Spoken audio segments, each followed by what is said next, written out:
This is a teardown of a Gateway DX4870 desktop PC. And to start, there's some screws for the side panel here. To the best of my knowledge, this should be a standard micro ATX computer case. And I think I need cutters. Let's see here. I'm just going to snip this little zip tie here real quick. Now to remove the hard drive, you'll want to disconnect the power and data cables.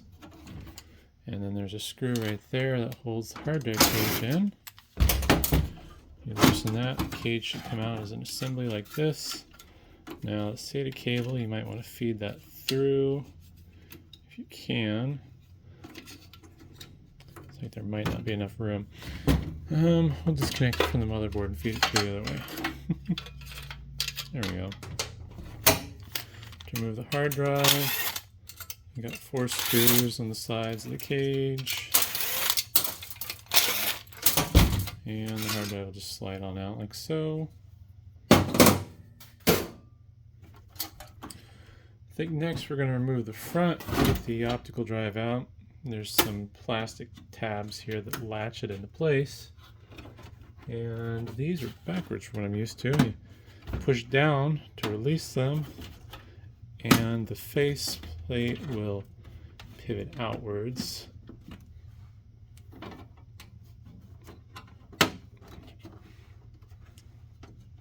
And the other ones further inside appear to be just fixed tabs. So this should rotate, but it's hanging up on those headphone ports there. So you just have to kind of gently keep pulling until it breaks loose. There we go. Yeah, so these other side, the tabs aren't bendy like these to release. Once you get that off, it gives you access to the front I/O and the optical drive.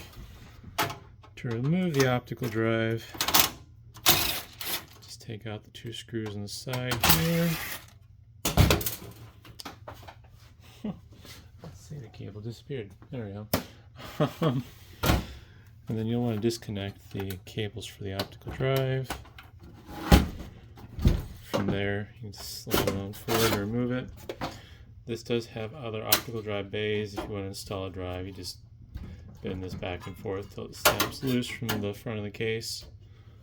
Same with the 2.5-inch drive bay, although that one is not exposed, so I'm not sure why it's there even.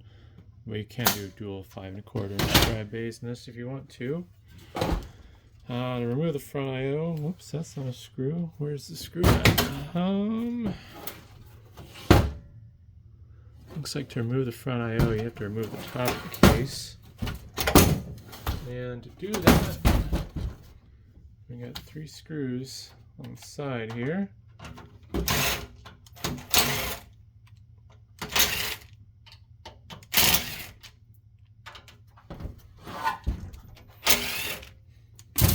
This whole assembly should slide off.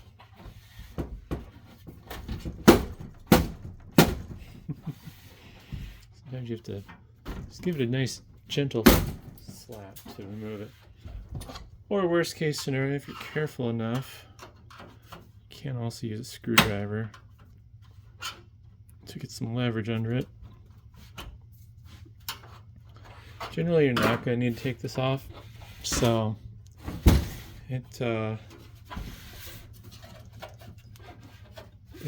might not be something worth doing. Okay, well, that's not coming loose. We'll move on to the power supply. There's 4 screws on the back of the power supply that you need to remove.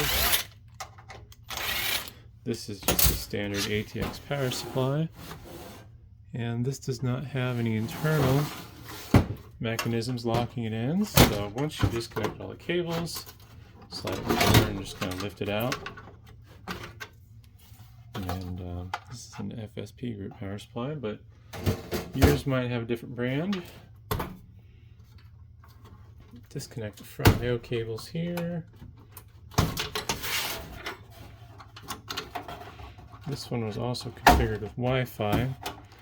This does have a Wi-Fi adapter with a little USB internal header that was plugged into,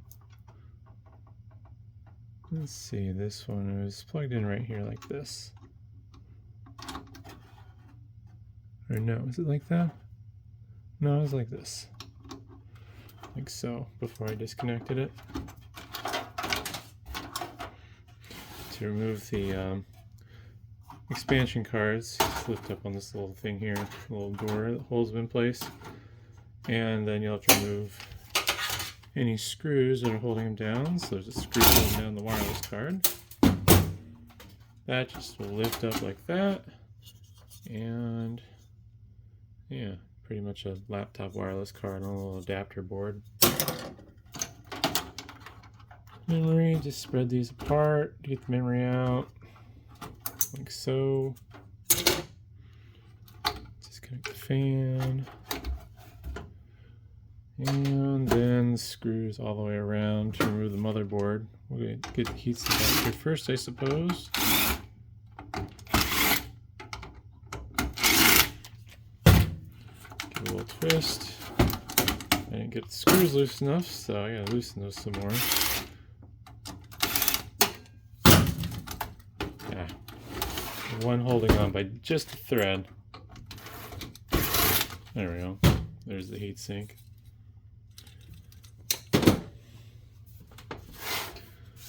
CPU, if you want to move that, it's just your typical Intel CPU. Probably shouldn't do it at this angle, but for the camera's sake. I think this is second or third gen i3. Yeah, it's an i3 2130, so second gen. And the motherboard screws. And then I'll see if I can get that cover back off. I don't plan on saving this, so I'm just going to haphazardly remove the screws and let them fall where they be. Obviously, you don't want to do this yourself if you're taking it apart to fix it.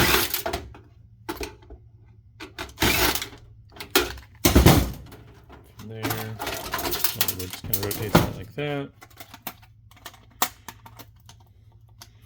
If you want to remove the CMOS battery, this one has a little lever that you push down on.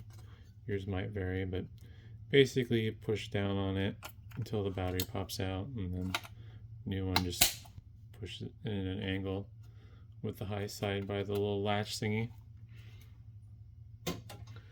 Alright, so it doesn't look like anything's holding the cover on. There's some routing here. Oops, some cables. Just trying to figure out what I'm missing. Looks like that plastic trim piece goes to the top, so there's two tabs all the way down in there. I believe if I push on these,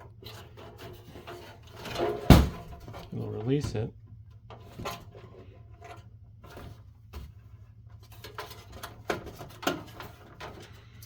I will say this is a very stubborn case.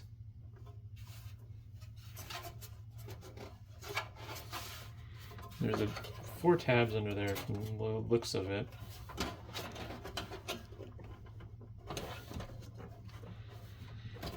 Alright, I'm going to do this the destructive way because I'm impatient. And it doesn't matter for me, but basically you push those tabs in far enough to where they get past the metal that's stopping them from going in out of the case.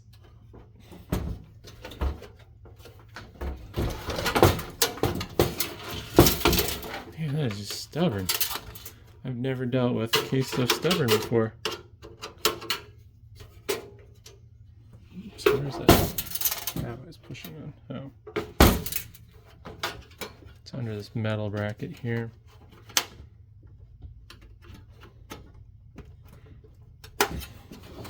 It's kind of loose.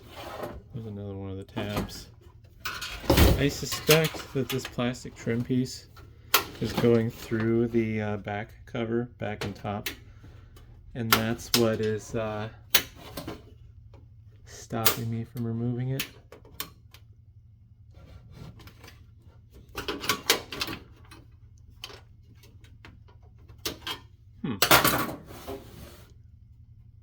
How in the world? I've never dealt with a case this stubborn before. Usually these trim pieces will just kind of come right off.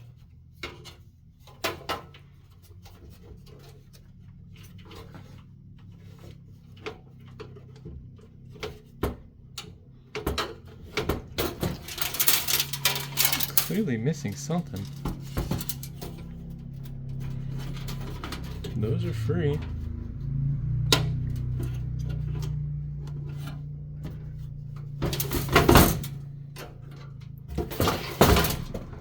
I just need to push harder on it.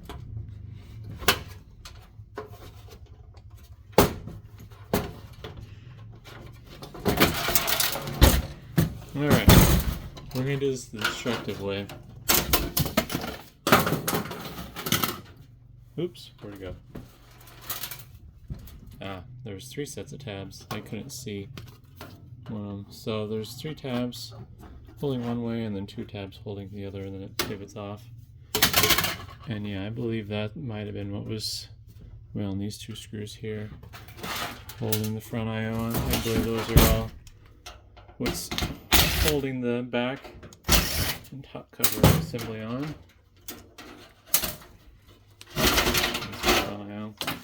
Yeah, so this will come loose now that that's all.